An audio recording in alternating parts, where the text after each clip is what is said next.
భవిష్యత్తులో కూడా సేవా కార్యక్రమాలు ఏర్పాటు చేయడం ఒక సదుద్దేశంతో ఈ ఫౌండేషన్ ఏర్పాటు చేయడం అనేది జరిగింది. ఎందుకంటే నేను ఏం చేసినా ఇది రాజకీయం కోసం చేస్తాననే కాన్సెప్ట్ తోటి చాలా మంది అనుకుంటారు. కాబట్టి రాజకీయం కాదు, కంపల్సరీ సేవా దృక్పథం అని ఉండాలి. ఆ కాన్సెప్ట్ తోటే మనం ప్రత్యేకించి ఈ యొక్క సేవా దృక్పథంతో ఈ యొక్క ఫౌండేషన్ ఏర్పాటు చేయడం అనేది జరిగింది. మీ అందరికీ తెలుసు, ఐటీడీలో ప్రతి సోమవారం ప్రతి పేదవాడికి నేను భోజనం అక్కడ ఏర్పాటు చేస్తున్నాను.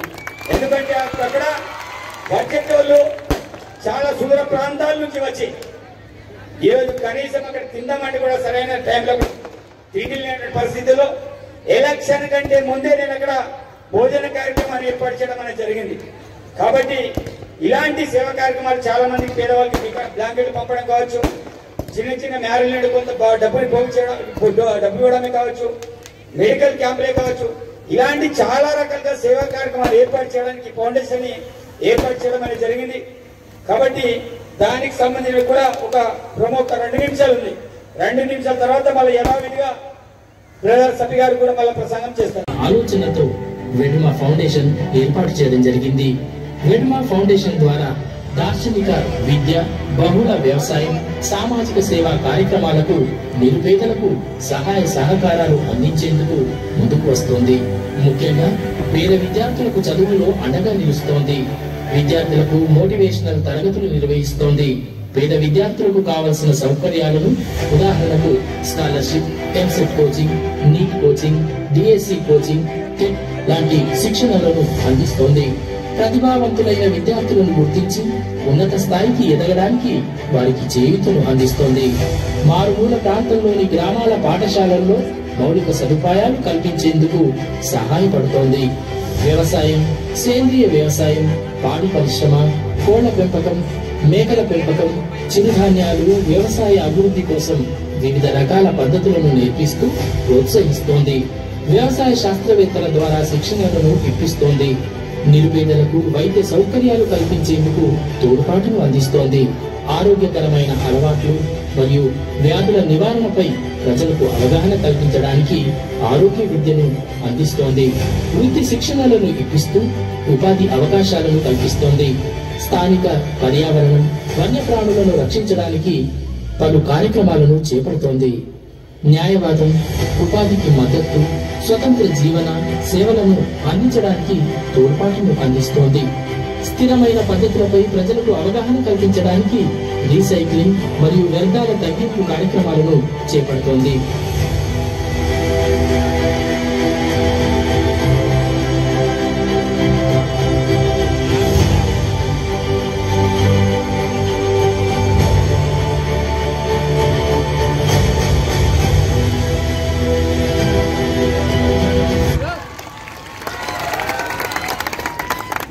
ఈ ఫౌండేషన్ ప్రధానమైన ఉద్దేశం ఇది. కాబట్టి దానికోసమే ఈ రోజు మీరందరూ కూడా ఇక్కడ వచ్చారంటే ఈ రోజు ఫౌండేషన్ తరఫున మీరందరూ కూడా ఇక్కడ ఆహ్వానం చేయడం అనేది జరిగింది. ఈ యొక్క నిర్వహణ కూడా వెడమ ఫౌండేషన్ ద్వారా నిర్వహించడం అనేది జరిగింది. వెడమ ఫౌండేషన్ ద్వారా ఆ యొక్క కార్యక్రమం భవిష్యత్తులో కూడా ఇంకా అనేక సేవా కార్యక్రమాలు, అనేక కార్యక్రమాలు దీంట్లో మీ అందరి ఆశీర్వాదం ఉండాలి. దీంట్లో చాలా మంది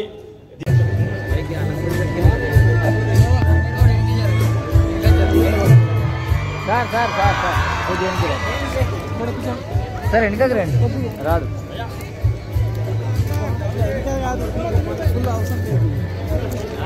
అక్కడ మాకు మొత్తం రాదు.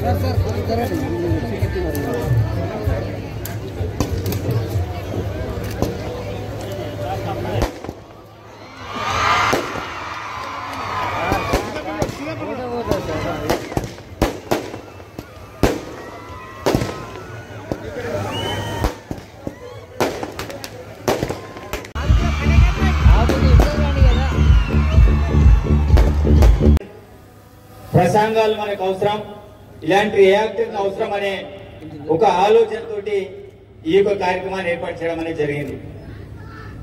ఎందుకంటే నా జీవితంలో నేనే ఒక ఎగ్జాంపుల్. నేను పడ్డ కష్టం అంతా ఇంత కాదు. నేను చిన్నతనం నుంచి మొదలుకుంటే ఈ స్టేజ్ వరకు కూడా ఒక మామూలు 2 నిమిషాల పీపీటీని కూడా నేను క్రియేట్ చేయడం అనేది జరిగింది. అది తర్వాత అది కూడా చూపెడతా. వాస్తవంగా నేను చాలా స్కూళ్ళలో కావచ్చు, కళాశాలలో వెళ్ళినప్పుడు కావచ్చు, నా యొక్క వ్యక్తిత్వం గురించి కూడా చాలా సందర్భాల్లో చెప్తూనే వస్తూ ఉన్నాను. నిజంగా ఈ రోజుల్లో రాజకీయాలు చేద్దామన్నా ₹1 కావాలి, ఐఏఎస్ ఐపీఎస్ కావాలన్నా ₹1 కావాలని చాలా మంది అనుకుంటూనే ఉంటారు. కానీ ఐఏఎస్ ఐపీఎస్ కావాలంటే డబ్బుతో పని లేదు, రాజకీయ నాయకుడు కావాలంటే, ఒక ఎంపీ ఎమ్మెల్యే కావాలంటే డబ్బుతోటి పని లేదు అని చెప్పడానికి నిదర్శనం నేను ఒక్కటి. ఎందుకు ఆ మాట చెప్తున్నానంటే, నేను చిన్నతనంలో మొదలుకుంటే నేను చదువుకునేంత వరకు కూడా నా కుటుంబంలో నేను పెద్ద, మేము అన్నదమ్ములం మొత్తము 7, నాకు 4 చెల్లెలు, 2 తమ్ముళ్ళు. కేవలం గడ్డి గుడిసెలో నేను పుట్టిన వ్యక్తిగా నాకు తెలివన్నప్పుడు కూడా ఎప్పుడైతే doctor YS Rajasekhara Reddy CM అయ్యారో అతని పుణ్యం వల్ల ఇందిరమ్మ ఇల్లు వచ్చింది.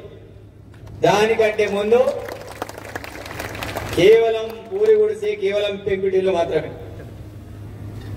ఆ ఇందిరమ్మ ఇంట్లో మా అమ్మ చేసే కష్టం అందింత కాదు. ఎందుకంటే ముందు నుంచి కూడా మాకు భూములు లేవు, అంతస్తులు లేవు, ఆస్తులు లేవు. మరి అలాంటి క్రమంలో మా అమ్మకు తోడినీడుగా మీరందరూ కూడా, మనం గిరిజన విద్యార్థులు మన వాళ్ళే ఉన్నారు. మీ ఇంట్లో మీరు ఎవరైతే పెద్దనో మీ తమ్ముడిని, మీ చెల్లెని ఎవరు చూస్తారో మీ అందరికి తెలుసు. అలాంటిది నా 2 తమ్ముళ్ళని కావచ్చు, నా 4 చెల్లెల్ని కావచ్చు, మా అమ్మ కూలి పనేస్తే అమ్మ పోయొచ్చేంత వరకు కూడా నేను బోళ్ళు తోమి మా తమ్ముని కావచ్చు, మా చెల్లెల్ని కావచ్చు నేను దగ్గరుండి పెంచిన. వాళ్ళు కూలికి వెళ్ళుండేవాళ్ళు. నేను పెద్దగయ్యే క్రమంలో, పెద్దగైన తర్వాత పని నేర్చుకునే క్రమంలో అమ్మతో పాటు నేను కూడా పత్తి ఏరడానికి కావచ్చు, పత్తి విత్తులు నాటడానికి కావచ్చు, వరి కొయ్యడానికి కావచ్చు, అదేవిధంగా బంతి కొట్టడానికి కావచ్చు, ప్రతి పనిలో కూడా నేను పని చేసుకున్నా. దాంతో పాటు ఉపాధి హామీ కూడా పనిచేసిన. అదే క్రమంలో నేను ఉట్నూరులో చదివే క్రమంలో, ఎందుకంటే ఇది నా వ్యక్తిత్వం మీ అందరికీ తెలవాలని చెప్తున్నా, 3rd నుంచి 7th వరకు ఎస్టీ భాష హాస్టల్ ఉట్నూరు, 8 to 10 ఆశ్రమ పాఠశాల Mankapur, inter residential Adilabad, degree men's college Adilabad. ఈ చదివే క్రమంలో కూడా స్కూళ్లలో లీడర్ గా ఉండేవాడిని. బీదవాడు అయినప్పటికీ కూడా అక్కడ స్కూల్లో వెళ్ళేసరికి లీడర్ గా ఉండేటువంటి వ్యక్తిని. దాంతో పాటు మీరు మా కొడుకుకి పుట్టిన వెంటనే ప్యాంట్ షర్ట్ తో పాటు అన్ని మనం కొంటాం. నేనే కాదు, మనం అందరం కూడా.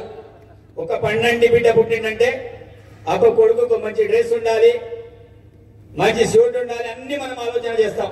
పుట్టిన వెంటనే అన్ని కూడా సఫాయి చేస్తాం. కానీ వెడము పూజ అనేవాడు 10వ తరగతి వరకు కూడా చెడ్డీతోటే ఉన్నాడు.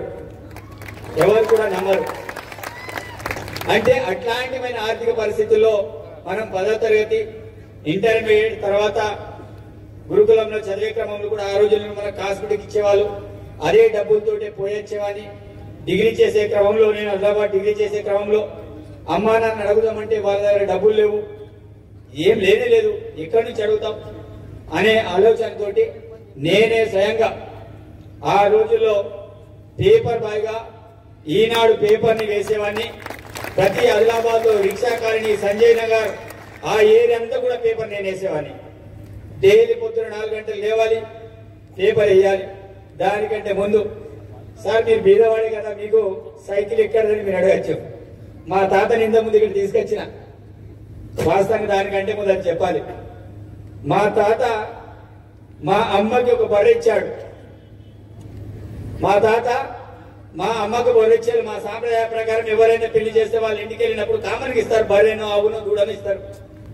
అదే క్రమంలో మా అమ్మకు ఒక బర్రె ఇస్తే నేను డిగ్రీ చేసే క్రమంలో నేను 2 కిలోమీటర్ల డిగ్రీకి వెళ్ళాలి. నేను పిట్టలవాడ హాస్టల్ ఉండేవాడిని. ఫస్ట్ నేను డిగ్రీకి వెళ్ళాలి, తర్వాత పొద్దున పోయి పేపర్ వేయాలి. అప్పుడే ఆలోచన వచ్చింది. మాకున్నటి వాడని పార్థసారథి గారు తను కూడా ఈనాడు పేపర్లో పనిచేసేవాళ్ళు.